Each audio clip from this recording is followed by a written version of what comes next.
Hello, guys, and welcome to webinar number two of a series. For many of you, is the first one. Here we are going to talk about why are you posting more than ever and getting fewer client inquiries than last year, right? So many of you did well last year financially. They decided, okay, let me post more, let me increase my content volume. But it seems like in terms of revenue, in terms of inquiry, in terms of booking as coaches or consultants, there has not been a reflection of that. There has not been much changes. So why is it happening? And this week we look at something called the dilution effect, right? And do not assume that you understand it yet. Just stick to the webinar. All right. So who exactly is this? Who is exactly this webinar for? So you are already, right? You are already gaining 5,000 plus a month in dollars or whatever currency you use in your country, right? And then a year ago, you posted so much more, right? You posted less, right, than you do now. When you compare what you're doing last year in terms of content to what you're doing now, now there's so much of a difference, so much of it, right? The inquiries haven't grown with your content outputs. They are flattened or quietly dropped. And you could have even assumed, right, that is your algorithm change or that you just needed to show up more. Show up more. We have a lot to say about those things. And yeah, there's also maybe here you also watch the first webinar and then you score weak on at least one of the authority gaps, right? Layers. We talk about the authority gap framework later. And then this is what happens when you post through that gap at volume. So you observe something, you got something wrong with the authority gap. And then when that particular thing is emphasized, this is actually what happens. There are actually things that do change. Right. So,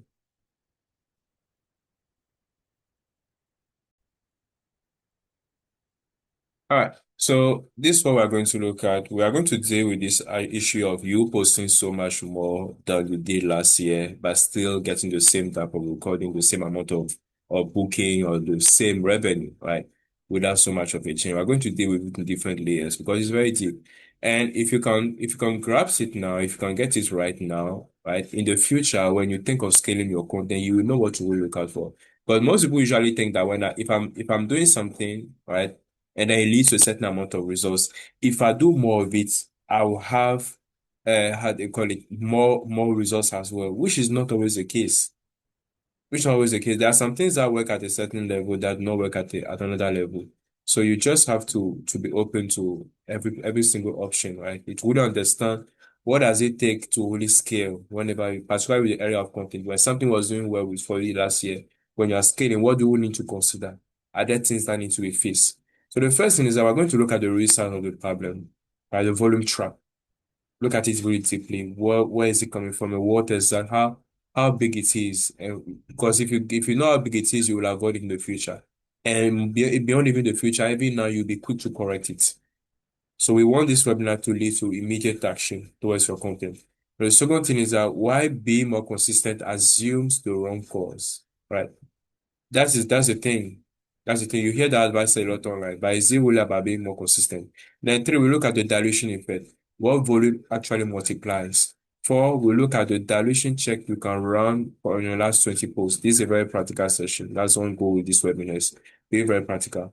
The fifth thing that we look at is how one consultant cut posting and triple inquiries. Case study, just to make it more practical as well. And then why cutting back feels riskier than it actually is. Some of you will know what has to be done, right, from this webinar, but still wouldn't want to do it. We will not want you to spend that time watching this and knowing the right thing to do and still not doing it. Why will not do it? So you want to do the right things. And seven, we'll look at the one post rule that replaces the volume reflex rather than the excitement and the desire to just post more. What's that one thing that you can do anytime you're about to post or posting that will actually make the real impact for your content? And then eight, why are inquiries? So why are inquiries down? We answer the question in the simplest of way. So why exactly inquiries down, despite the fact that you're increasing your content outputs? All right, so let's start with the real size of the problem. The real size of the volume trap, why more content is making fewer people book you now, right? So if this is your first time getting into the webinar, this part of the series, and that part series, make sure you do watch the entire webinar and watch other parts of the webinar as well. Volume. Volume doesn't add reach, right? on top of what's working. It repeats what isn't. People think that volume volume actually does add more reach. Sorry. People think that volume actually add more reach on top of what's working, right? But what it actually does, sorry there's some noise in the background, you really bear with me. I want to make sure that this recording is done regardless. And I have to be in this environment for some time. So you just have to bear with me. Thank you. So it repeat what isn't working as well. So what's actually happening? What's actually happening? So more content without facing the underlying weak layer doesn't reach new people who are more likely to convert, right? It just repeats the same unclear promise of scattered proof more often in front of more strangers who then also don't convert, right? Volume amplifies whatever is already there, weak or strong. That's the thing. There were already some leaks or some weaknesses in your content, right? When you decide that I'm going to post more, you may not realize it. It may have produced some results for you. In fact, the one thing that maybe I didn't talk about much in this web in those slides is that it may not even have been content that you posted that actually drove clients to you last year or the previous year. It may not even have been that.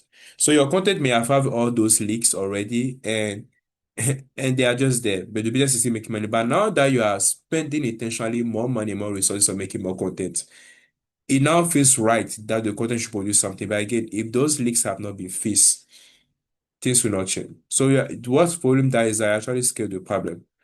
So why is this actually bigger than it is? This isn't last week post underperform, right? It's not just a one-time thing. It's a 12 months of compounding every time frequency went up. So the ratio, this is the ratio of impressions that don't convert grew right alongside it. So maybe you used to have thousand impressions, you end up getting like 10 clients, which is not bad. But now, when the fees has not been done, you are looking at 1 million, 100,000 impressions, and still the 10 or 12 clients, and sometimes, unfortunately, eight.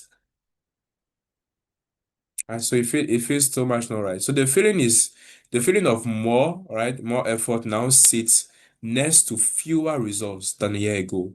And that gap is what's eroding your confidence, not a lack of skill. Unfortunately, it's issues like that.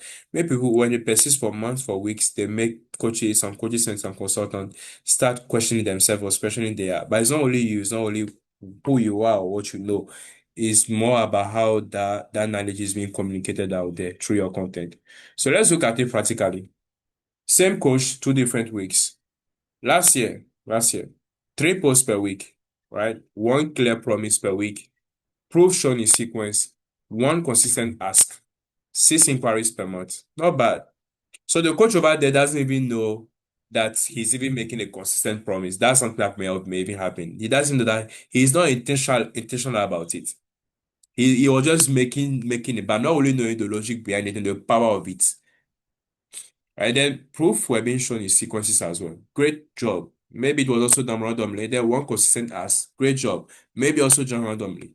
But now moving to now spend more money, right? Now he's doing what? Daily posting. Same promise, but then restated in 7 ways. Since there was no real understanding of this, the value, the power of this promise being made over and over, is not being taken so seriously. But now what comes in is that the same promise is restated in 7 different ways. And then what happens? Proof is scattered across the week. So whatever it calls testimonials or okay, all right. Whatever he calls testimonials or proofs of what he can do, they are being put out there, but what's happening is that it's being scattered. Like it's not organized in a way that actually communicates something valuable that will actually lead to more inquiries or more bookings. And then CTA changes post to post. You will not want that. You will not want that. Even if most of the time those things are easier to understand when we put ourselves in the shoes of the viewers. I gave this example in the webinar that when the people finally have, even if they don't have the problem that you are solving right now, you want them to know exactly what to do the day and the time they have that problem. Like when they know that okay, now I have this relationship issue in my marriage and I need a relationship coach. And you are that relationship coach. they must, when that thing comes to their mind, they must know the exact way to reach out to you, or the exact way to get in contact with you.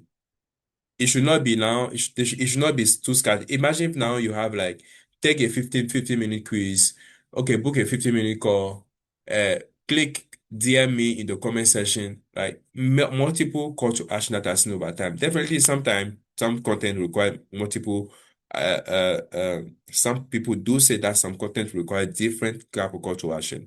But again, you want to put yourself in the shoes of the viewers and those that will become your customers one day.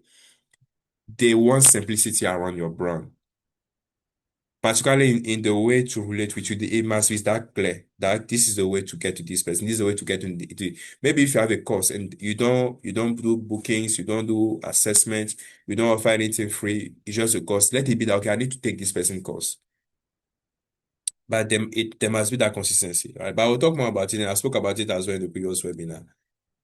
All right. So before you fix anything, find out if you are actually in the volume trap. So, I mean, don't try to jump on whatever is being said here. Do this here, right?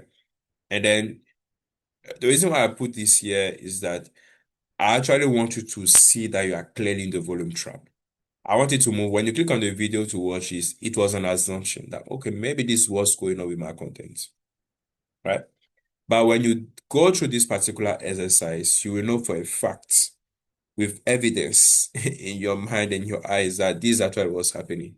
So how do you go about that? The first thing is compare last year frequency, right, and inquiries to this year. So you want to have four numbers. So how often were you posting last year, right? How often and how many inquiries were you getting last year? And then how often are you posting now? And then how many inquiries are you getting now? Year to year comparison, right? So frequency is up, inquiries are flat or down. That shows that you are dealing with a volume trap. That's a volume trap signature, not a coincidence.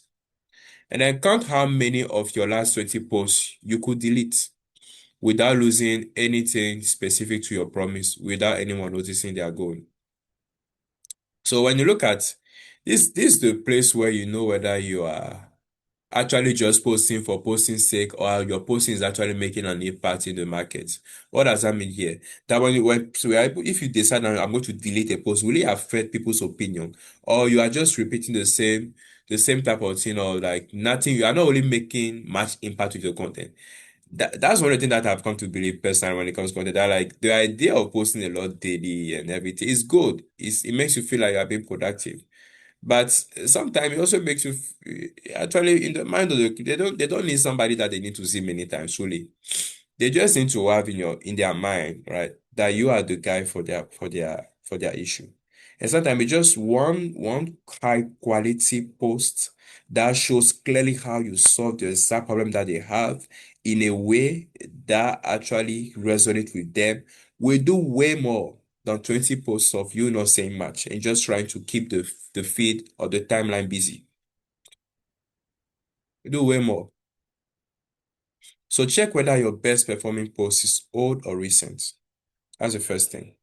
So if you check whether your best performing post is old or recent. So if your highest converting piece is from over 6 months ago, mm, right? Volume hasn't been the level for a while. That's the truth of it. If the whatever converted the most, whatever got the most attraction towards your content, if it's something that is quite late and quite far from wherever you are now, it just hasn't been what has been moving things for you. So even if you decide not to post for a while, still nothing will still not change. That's another truth of that. So what do you do now? Why part two, right? So why be more consistent advice? That advice that you hear, be more consistent, assumes the wrong cause. Why? So new here, maybe you're new here, this part of the webinar series, make sure you watch the entire webinar to understand everything, or watch other videos as well in this webinar. So we're going to deal with something that you hear a lot. So consistency multiplies whatever is already being said, good or weak. If whatever we are already saying was something valuable, something that was helping many people, that was like really, really like moving things forward, it actually multiplies it, right? By the same way as well, if what there were already weaknesses, loopholes, layers uncovered in whatever you do, consistency, right, will actually multiply it as well. That's a painful truth. Many people do not check the content or whatever they are doing, whether it actually achieves the goals that they have or they want to achieve without trying to before trying to scale. That's what causes this whole thing of content takes time to wait. It's not supposed to take that much time, right? So the wrong diagnosis, when inquiries drop, the default read is a discipline or algorithm framing. Oh, you fell off, or get back on this good side, show up daily, that kind of thing, right? Right? Maybe the algorithm forgot you or something like that. So it feels responsible because it's actionable, right? And you can start doing it daily. That's one thing about consistency and those things. And when they say, okay, be consistent, is that something that you can easily do. But the reason is that most of the time, other solutions are not usually framed as frameworks. I go for myself, we do a lot of framework related stuff because we want to make the knowledge actionable. Human beings are not creatures of complexity as it is. Simplicity is what we like. We want to know in the simplest of way what to do, not confusion. Not, oh, do I need to? Not so much. So whatever is the simplest thing to do always seems like what has to be done, but that's not always what produces the results. So why it doesn't fix anything, right? If the promise is still generic and the proof is still scattered, right? The exact layers from webinar one, talk about some of those layers. I'll show them later. Right? Showing up daily just means that weak signal reaches a wider, colder audience faster, right? That's what we spoke about. It just means that things are just going wrong. So to tell that you are in this trap, if the frequency went up, reach grew, but the ratio to inquiry dropped, right? The reach to inquiry drop, right? The reach to inquiry ratio, it drop. So number of people that are reaching that the inquiry is not only increasing, it's not only getting better. That's not the algorithm penalizing you or working against you, right? The same weak layer, right? That was making your content not so good, though it seems like it was good, right? Because you were making more money at that time based on what you were spending on it, right? Now it just increases. The exposure is just high. And it's costing you more because you are spending more money on it now. Okay, in a practical, what does it look like? So before and after one post. So the same idea before and after a layer phase. So before posted daily and then no change. No change. So this is, I mean, we spoke about the now you are posting daily and then you are now looking at the layers and applying some new stuff. So before what did things look like? All right. Oh, goodness. Sorry for that. I do also have a code, and I mean it's going away. It's going away. Sorry for that. So another week, another win with a client, right? That's whatever is being posted. No specific outcome name, DM me to learn more. The call to action is not only thought through, right? So low replies and no bookings. Things are not so organized. Now, after applying whatever we are discussing here, what could happen or what happened? So this client was 3 months, right, for missing a promotion cycle. Here is the exact fix. So there is a specific outcome, a specific persona, and then a specific time frame, and then a clear call to action. Book a free 15 minutes call and kind of more consistent. So what ended up happening with this same post, right, is that three book calls for one post. So you will understand this more when we go into the layers that I usually face when it comes to those content issues.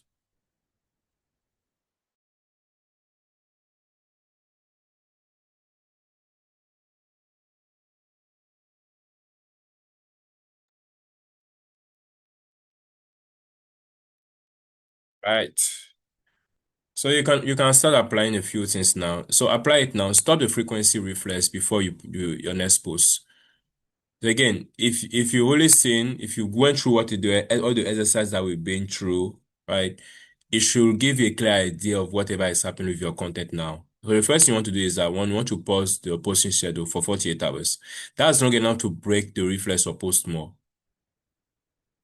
Truly is enough. Like, and to let you reflect, and you realize that not much will actually change. Not much will change. The results will still be there. The same thing will still be happening.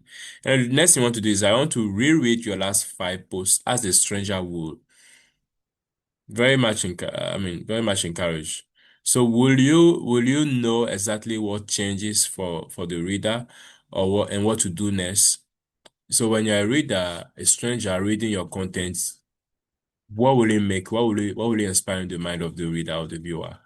What will they decide to do? Will they understand clearly that's for them? What will they decide to do next? That level of clarity. All right. So fix one post fully before writing the new one. So rewrite it against the five authority gap layers. Fix before you add. Fix before you add. So this is a slide from the previous webinar. I'm not going to go into all the slides. I will just cover the authority layer quickly. So the authority layer usually has authority gap framework, right? It helps you know exactly. It deals with all the possible leaks.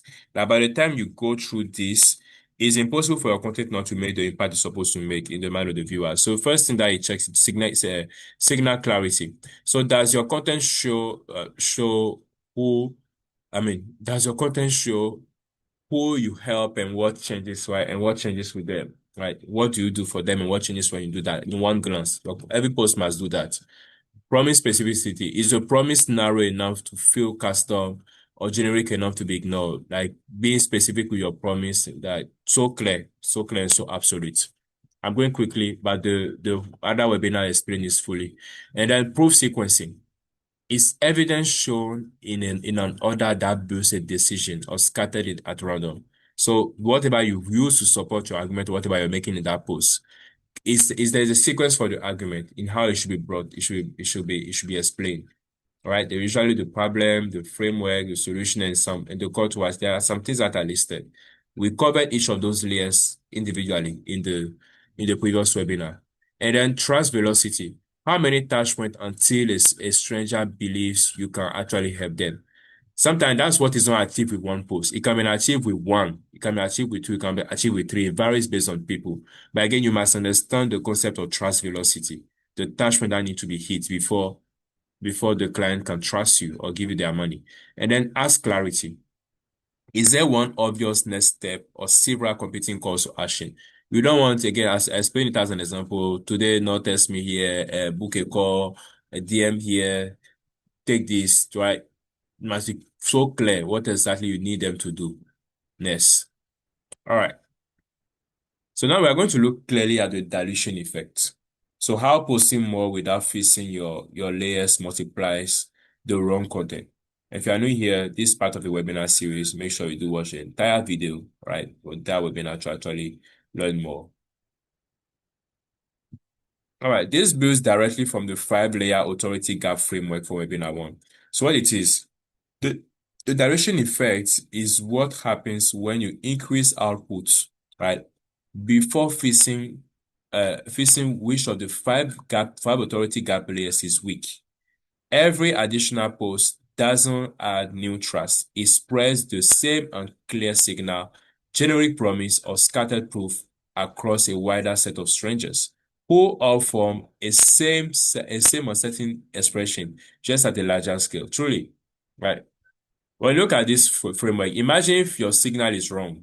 Your content is not specific enough to the people. They don't know exactly what it is for. Your promise, whatever you're promising them, is also very vague and never narrow enough. Proof sequencing, your proofs are brought wrongly, in the wrong order, right? If that is not fixed, having some issues. Trust velocity, you don't know or you are not stretching your content in such a way that you're actually hitting on different touch points, right? If you're not doing that intentionally, you may end up not closing the deal or just leaking out possible orders. And then ask clarity. If there's no clarity about what exactly you expect them to do and consistently in your content, it might not produce results or it wouldn't produce results as you would expect. So imagine not facing any of those things and then increasing volume. That's the disaster at scale, right? That's usually what happens to with many people's content.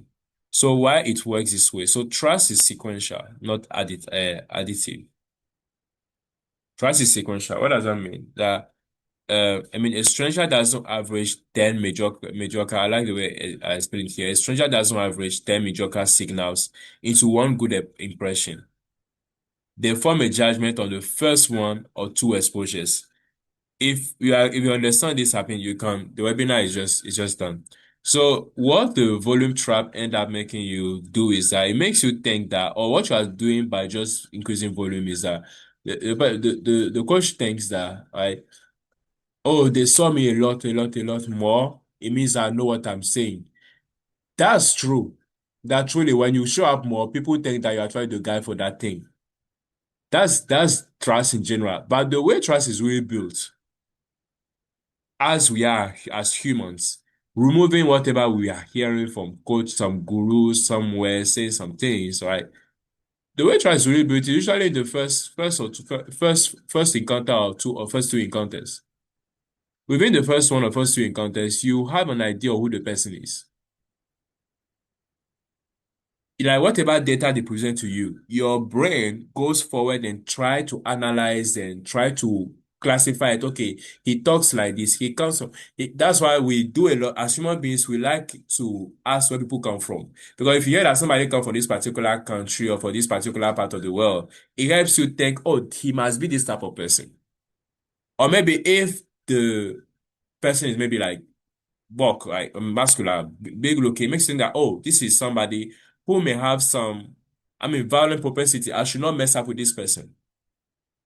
All those things are going on in the mind of the person. They may not even be aware. But the moment they want to make a decision, they are third party, right? Those layers are all there. On how to like this helps you tell how this how to tell if more content is actually hurting you in a very practical way. All right, first thing is that you want to run a dilution check on your last 20 posts. So you pick out your 20 posts, whichever platform you are thinking of, and then you group your last 20 posts by the promise they make. Okay, this post talk about I'm going to do this for you. This one talks about I'm going to do A, I'm going to do B, I'm going to do C and D. Whatever it is, you group them together. So more than 6 or 7 different promises show up, you are diluting, not sequencing. That's a clear evidence of diluting, not sequencing.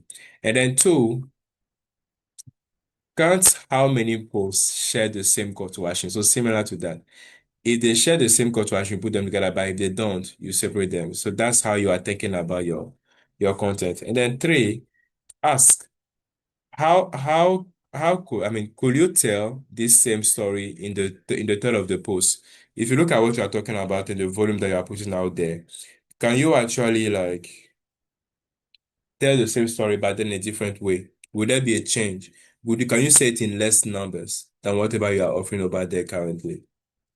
The most of the time you do it in a very different way. And I was saying something that like our approach to algorithm have helped us a lot as business owners and as a as a civilization overall as human beings. The ability to be to the algorithm is like the replication of whatever we call like the lack system or favor or how they call it or or the universe, how you call it, or the agonist is a form of replication of God Himself in a system, in a way that like if you are delivering the right thing you're supposed to deliver, you are meeting people's demand, there will just be more that will come. So you're able to satisfy a number of people, and then the algorithm goes, okay, if you can satisfy 20 people, let's show you to 200 people, let's show you to 2 million, let's show you to 1 billion, let's show you to more people, that kind of thing. That's how popularity is built over time, right, across the internet.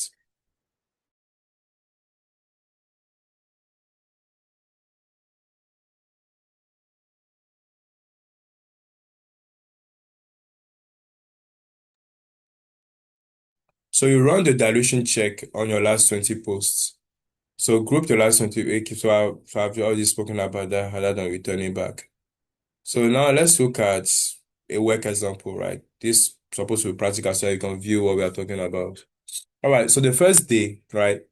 So let's say on Monday, what was posted was something like, oh, grateful for another client win. Yeah, that's what you put out there. That's it. And then what is seen in terms of dilution check? There's no specific promise. There's no nothing specific that you said that you are going to do for the people. And then Tuesday, oh, 5 tips for better leadership. It's kind of generic, and then there's no proof that is being tied to it. So somebody may not have all these problems. It may just be two or three of them or four that you have. Like maybe all the five, but not everybody has to have like all the same issues or the same issues there. And then on Wednesday, it becomes something like dear me to work together. Dear me to work together. And that sounds yeah, that sounds like something. So is that a new CTA that you just brought in? No contest. No contest at all. Sometimes when you look at all this, you just want to go on and just clear your entire post history, right? Or anything that is not consistent with where you are going in the future. And then Thursday, behind the scenes of my day, right? Because it says it's good to post behind the scenes, which is actually very good. But if you have been posting behind the scenes, it should always end, you should check the layers, the authority gap, the layers. All right, so unrelated to promise completely. And then Friday, book a free call today. So third different CTA this week. Right. So it becomes another CTA altogether, another CTA race. All right. So how one consultant cat posting and triple inquiries in 60 days? How one consultant cat posting and then triple inquiries in 60 days? That's only what you want to look at over here.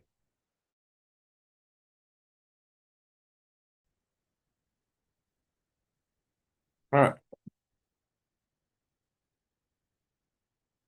So here we're going to look at how one consultant cat posting and triple inquiries in 60 days. So this is a practical example in a way for you to actually like visualize what we are talking about here. And we include those examples to actually help you visualize, right? So that you can see how this can change. All right, so if this is your first video, this part of the webinar series, make sure you do watch the entire webinar. It should help you. All right, so FAA, right? She's a business strategy consultant. So what's the situation? So posting daily 7 times per week, right? She doesn't miss a single day for over a year, averaging 4 discovery call inquiries a month despite the volume. So look at that, four posts every week, five, 7 posts every week, and then just getting like 4 discovery calls or inquiries. If somebody can make it like a natural case in business, right? I say, oh, it's just a industry that's like that. That may be true, right? That may be once despite how much it goes, right? It's just one person that will book every week, so 4 people per month. But I could also, or we could also make the case for maybe it doesn't require what it doesn't even require posting 7 times a week. Maybe your industry, it just require posting 1 times a week. So why should she bother herself posting 7 times a week if it just require posting once? So you want to look at it from that perspective. So you want to minimize the waste and just get what you're supposed to get. If you're actually supposed to post more, then let's go for posting more. All right, so what's the mistake and why it made sense at the time? So believe inquiries will follow which. That's the assumption behind the volume trap. So frequency became a main lever. Every dip in bookings was answered with another post, never a review of what was actually being said. And content social media has a unique ability. You can look at any post and just go like, oh, this sounds nice. This is good. This is great. Right? But if you are only looking at your content every single time, for it to benefit the business truly and not just make you feel good. But look at it from the eyes of a stranger, like somebody who is a stranger completely. Maybe not even the person looking for your service, just a stranger, and see how it sounds, whether it will lead them to even consider your service or your industry before even considering you as part of that industry. And then what changed? So run the dilution check, the one that we spoke about earlier, on the last 20 posts. They found 11 different promises and 4 competing CTAs across a single month. That's crazy. Think about somebody scrolling through your content and or seeing your content every time. And then every time they see your content, right, is different promises. And then 4 different call to actions. And they will not even classify you anywhere at all. So the consciousness of how the human mind works and the empathy to be in the shoes of the viewer or the shoes of the consumer really like helps a lot. Is the foundation of whatever we are doing here. If you can just be uh humble yourself and just put yourself in the shoes of the viewer or the one watching your content, it changes a lot. It changes a lot on how you approach everything. And if you also decide to do explore the human mind, then just if you think about how people think, right? How you even think yourself, you clearly see that like we as humans don't like confusion as it is. So it's 11 different promises for completing call to action. You go into there's a part of the brain, I've read it sometime ago, a part of the brain that's just there for all random information, nothing really special and classified over there. Everything is just dump over there. And then there's another part where things are like, oh, I know if I want this, this is it. If I'm thinking about this thing, this is how it is. So you're likely to go into that part of the brain that looks like a big dump. Not that they've not seen it, not that it doesn't exist, but it just has no meaning or no value yet in the mind of the viewer. All right. So what changed here? What changed? So she decided she's going to cut to 3 posts per week, moving from 7 posts a week. And then each one passed through the 5 layer check before posting. We spoke about the 5 layer check. So she's reducing your content output. Not only that, but also checking on the authority gap, the 5 layers of authority that need to be checked before anything is done.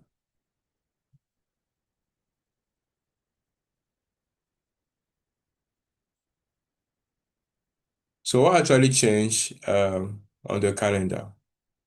What actually changed practically?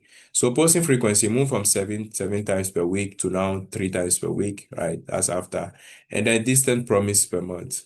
So it moved from 11 to one, reinforcing 3 ways. Beautiful way. So it's not about always saying the same words. It's just one, but reinforce 3 ways, right? 3 different ways. The same thing, but then you make it deeper and you make it more relatable. That's reinforcement. And then competing call to action. So four different asks. That's what she was doing. Then now one consistent ask. Do this, do this, do this, do this over and over. And the inquiries per month. She's moving from 4 to 14. And rarely will you even say that there's an industry where you cannot go. There's no industry like that where you just have to be static. As long as the earth remains, right? As long as human beings are here, there will always be growing demand. It's rare for demand in many industries to just stop like that or randomly. If it's stopping, you will know. You will know. You will just know that this was happening. It has nothing to do with your content.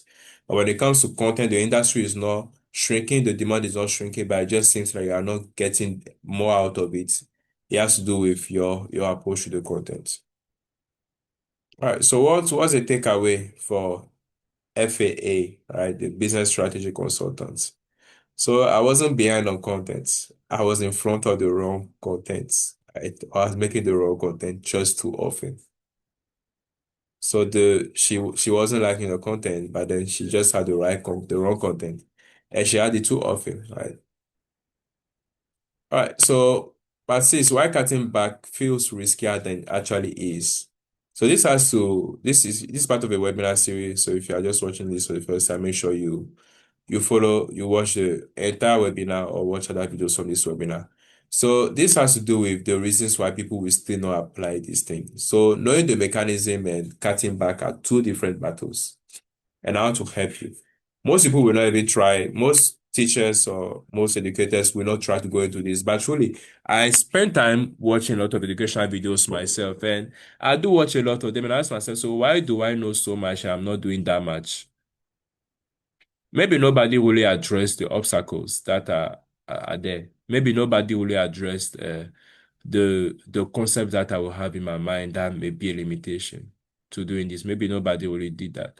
So, I mean, if there should be wholesome education or 360 education, the obstacles must be addressed. So the first obstacle is the fear of disappearing from the feed. This is the number one. This is the number one. So posting less feels like losing ground to the algorithm. So contact tactics, algorithms generally reward engagement and completion rates, which is sharper, which sharper, less frequent content usually improves, not raw post count.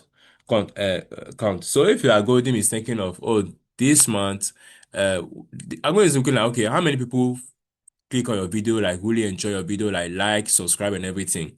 The fewer content you have, the easier it is to rank higher.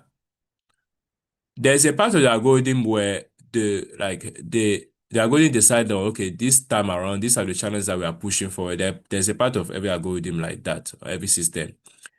The more you post, right, without getting your metrics right, your engagement right, your completion rate right, the more you are likely to dilute those chances or reduce those chances of you being more recommended by the algorithm. It just reduces it.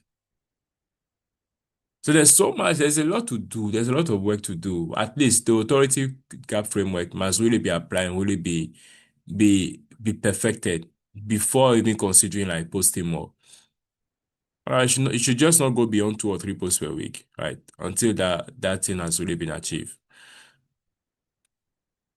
All right. So obstacle number two, social pressure from peers who post daily. So watching other coaches post daily makes cutting back feel like falling back, and you might feel that. You might feel that. So counter tactic, their volume likely isn't converting for them either. That's another thing you want to really understand. You are just seeing, I mean, visibility isn't the same as conversion. That's the truth of the matter. And you can't see their booking numbers, only their post count.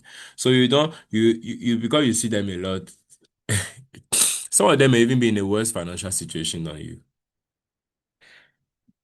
I can spend more time talking about this, right? Because these are some of the things that made us develop the frameworks that we have.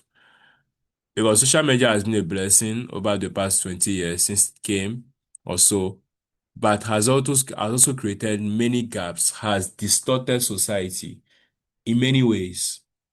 And it is that we've observed it enough, we know the consequences, and we still want to grow our businesses. So how do we rethink business growth or marketing growth or visibility growth in a place where it actually works for us, is beneficial for all of us?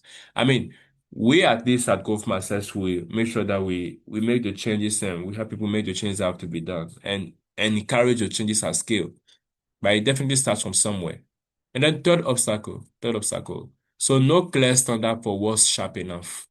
That's another thing. So we say, okay, your post must be sharp. Your posts are not sharp. We may say that, but that's not enough to say it. And I spoke about it's easy to say post more because post more seems practical. It seems clear. It means that, okay, when I wake up, I post. When I wake up, I post. But when you say post sharper, well, if posting sharper or clearly or more targeted content doesn't mean anything much, right? Doesn't mean it is specific enough. It's just going to not be considered. So we cannot ask you to change your approach that give you something that you can follow.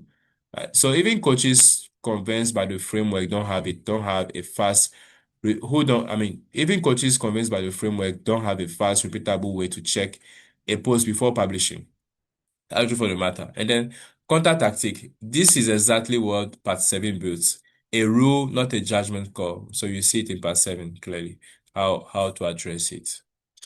And then another level of objection. So, but the what if, right? The what if with honest, like the honest exemptions. And imagine if that you have an honest exemption. So what if my niche genuinely needs daily presence? Frequency can stay high, that's what we tell you. But then the trap is in volume itself. It is volume without the layer check. So if you can make sure that as you are publishing more, be it even 20 times a day, like I know some people actually do, make sure that you actually check or have the same amount of energy to check the authority, to check the layers of authority every single time on each of those posts. So every post still passes the 5 layer post test. So it's fine. It's fine. What if I cut back and nothing improves?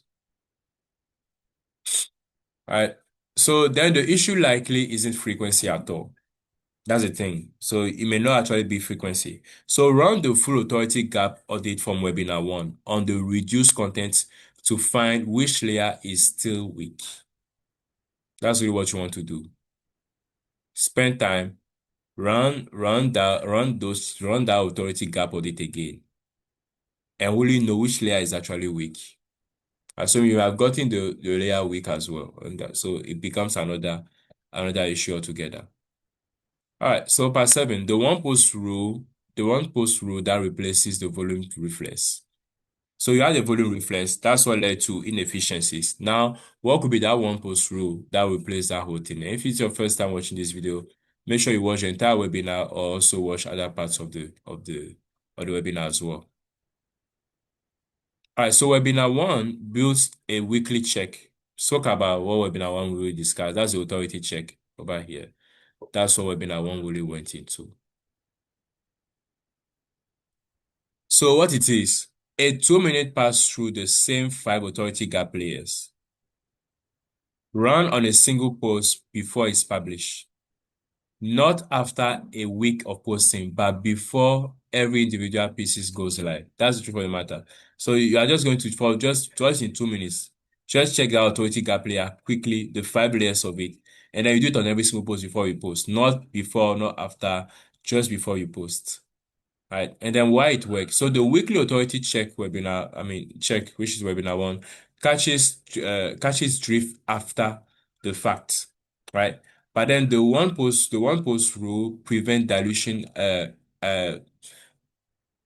from ever entering the calendar in the first place. So it's a difference between auditing a leak and sealing it before you start. So the webinar one actually has to do with the audit, checking out your content even after it has been posted. But this what we show over here is actually what you need to check before you post. So one, right, run this before you hit publish. One, does this post name a specific outcome, not a general one? So if it could apply to any client story, hold it and sharpen the promise first. So what would they get out of it? Is it clear enough? Is it clear enough? Does your proof connect to what you posted this week? Right? Not a new idea. Right? So new unrelated proof each time is what creates the 11 promise. So you have maybe you are selling A, but then the proof that you are bringing has to do with product B. It may not really help. It must be within that same framework, within that same. You can change the words, you can change the situations that you bring, but again, the promise or the proof must still really be the same. And then three is the call to action the same one you used last time. Is the call to action the same one you used last time? So you want to be sure that you are very consistent with your call to action, that you are continuing with them. These are the three things and you can do that within a minute, maybe 2 minutes. Right? It won't take you more than that. All right. So why are inquiries down and what changes starting this week?